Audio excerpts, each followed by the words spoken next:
TDP అధినేత చంద్రబాబు నాయుడు హైదరాబాద్లో తన శిష్యుడు సీఎం రేవంత్ రెడ్డిని కలిసిన తర్వాత భూతాన్ని భూస్థాపితం చేస్తానన్నారు. ఏపీలో వచ్చిన సునామీలో సైకో కొట్టుకుపోయాడు. పెట్టుబడిదారులను ఆహ్వానిస్తుంటే అందరూ మీపై నమ్మకం ఉంది, కానీ ఆ భూతం మళ్లీ వస్తే పరిస్థితి ఏంటని అంటున్నారు.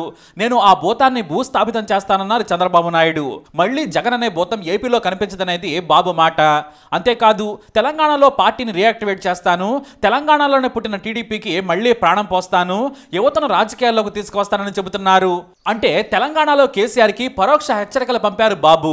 ఆల్రెడీ చంద్రబాబు ఏపీలో సీఎం అయ్యారు. ఆయన శిష్యుడు రేవంత్ రెడ్డి తెలంగాణకు ముఖ్యమంత్రి. పైగా రేవంత్ రెడ్డి అద్భుతంగా పాలన చేస్తున్నారని కూడా కితాబిచ్చారు బాబు.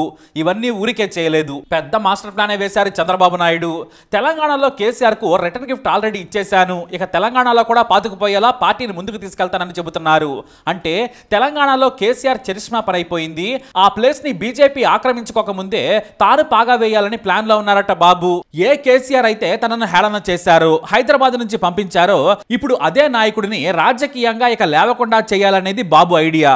ఎందుకంటే ఇప్పుడు తెలంగాణలో ఉన్నది రేవంత్ రెడ్డి సర్కారు. కాంగ్రెస్ కి బాబుకు పడకపోయినా కూడా ఉన్నది తన శిష్యుడే. తన పార్టీ వారికే కాంగ్రెస్ లో పెద్దపేట వేశారనేది తెలిసిందే. కాబట్టి రేవంత్ రెడ్డి సాయంతో పార్టీకి ఊపిరి ఓదాలనేది ఆయన ఐడియా. అంతేకాదు, నియోజకవర్గాల వారీగా నాయకులను గుర్తించి ఎంకరేజ్ చేసేలా ప్లాన్ చేస్తున్నారట బాబు. ఎందుకంటే తెలంగాణలో పార్లమెంట్ ఎన్నికలు వచ్చేసరికి అసలు కేసీఆర్ ను ఎవరో పట్టించుకోలేదు. ఒక్క సీట్ అంటే ఒక్క సీట్ కూడా రాలేదు. పైగా బీఆర్ఎస్ కు 37% ఓట్లు అసెంబ్లీ ఎన్నికల్లో పోలైతే లోక్సభకు వచ్చేసరికి కేవలం 16% ఓట్లు మాత్రమే వచ్చాయి. అదే బీజేపీకి అసెంబ్లీ ఎన్నికల్లో 14% ఓట్లు వస్తే 35% లోక్సభ ఎన్నికల్లో వచ్చాయి. ఇక ఇది ఎలా ఉంటే, మరోవైపు కొండగట్టు అంజనను దర్శించుకున్న తర్వాత తెలంగాణలో కూడా జనసేన పోటీ చేస్తుంది, రాజకీయంగా యాక్టివ్ గా ఉంటుందని ప్రకటించారు పవన్ కళ్యాణ్. ఇప్పుడేమో టీడీపీ అధినేత చంద్రబాబు నాయుడు ప్రకటించేశారు. ఎందుకు ఇప్పుడే యాక్టివేట్ అయ్యారంటే మాత్రం ఒక కారణం ఉంది. 2025లో గ్రేటర్ హైదరాబాద్ మున్సిపల్ ఎన్నికలు ఉన్నాయి. హైదరాబాద్ గ్రేటర్ పరిధిలో సెటిలర్లదే హవా. అంటే గెలుపు ఓటములను డిసైడ్ చేసేంతగా ఉంటుంది. కాబట్టి గ్రేటర్ మున్సిపాలిటీలో బీజేపీతో పొత్తు పెట్టుకుని ఇటు జనసేనను కలుపుకొని హైదరాబాద్ లో పవర్ చూపించాలనేది బాబు ప్లాన్. అంటే పరోక్షంగా కేసీఆర్ కు షాక్ ఇవ్వాలనేది వ్యూహం.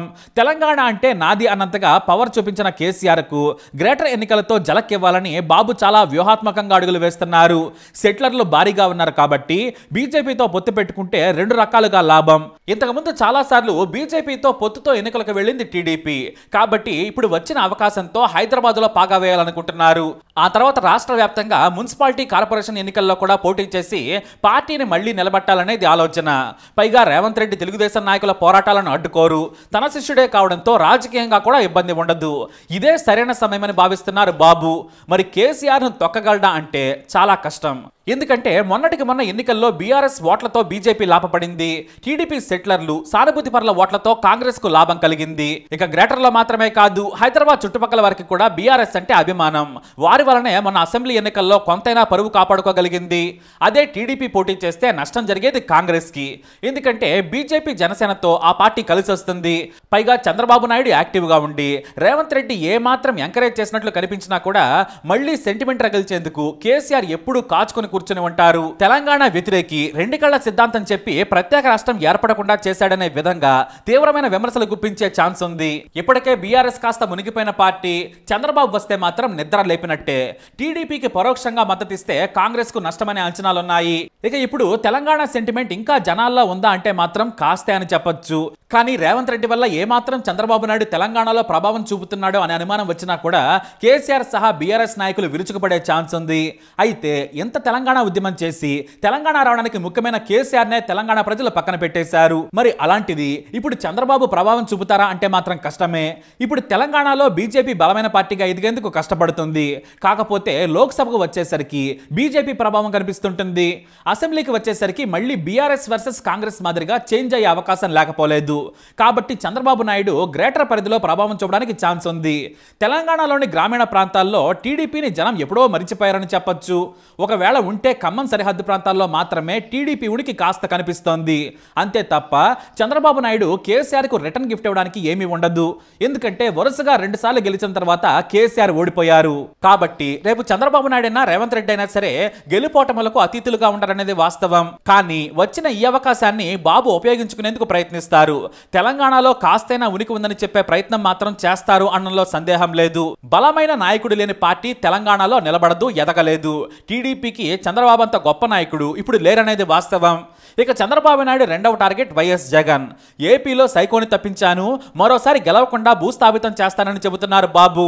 టీడీపీ ఏర్పడిన నాటి నుంచి కూడా ఇంత పెద్ద విజయం ఎప్పుడూ దక్కలేదు. వైసీపీని 11 స్థానాలకు పరిమితం చేశాడని చెబుతున్నారు బాబు. కానీ జగన్ను భూస్థాపితం చేస్తారా అంటే మాత్రం అది ప్రజలు చేయాల్సింది. బాబు చేయలేరనేది వాస్తవం. ఎందుకంటే ఇదే జగన్ కొన్నాళ్ల క్రితం వరకు నేను ఇక చంద్రబాబును సీఎం కానివ్వను, ఆయన వయసు అయిపోయింది, నేను మరో 15 ఏళ్లు సీఎం పీఠంలో ఉంటానని తెగ డబ్బా కొట్టేశారు. ఏమైంది?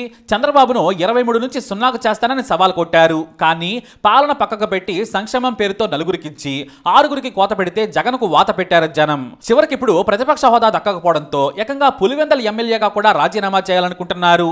తాను కడప లోక్సభకు పోటీ చేయాలని భావిస్తున్నారట జగన్. ఎందుకంటే చంద్రబాబు నాయుడు కేంద్రంలో కీలక భాగస్వామి కావడంతో తనపై ఉన్న కేసులను తిరగదోడి జైలుకు పంపిస్తారనే భయం ఆయనలో ఉంది. ఇప్పటికే మళ్లీ రెగ్యులర్ గా హియరింగ్ ఉంటుందని కోర్టులు తెలిపాయి. దీంతో ఆయనకు జైలు భయం పట్టుకుంది. ఢిల్లీలో ఉంటే కేంద్రంతో సఖ్యతగా ఉండొచ్చు. రాజ్యసభలో తమకు కావాల్సినంత మంది ఎంపీలున్నారు. రాజ్యసభలో బిల్లులు పాస్ కావాలంటే టీడీపీ కంటే మేమే ముఖ్యం.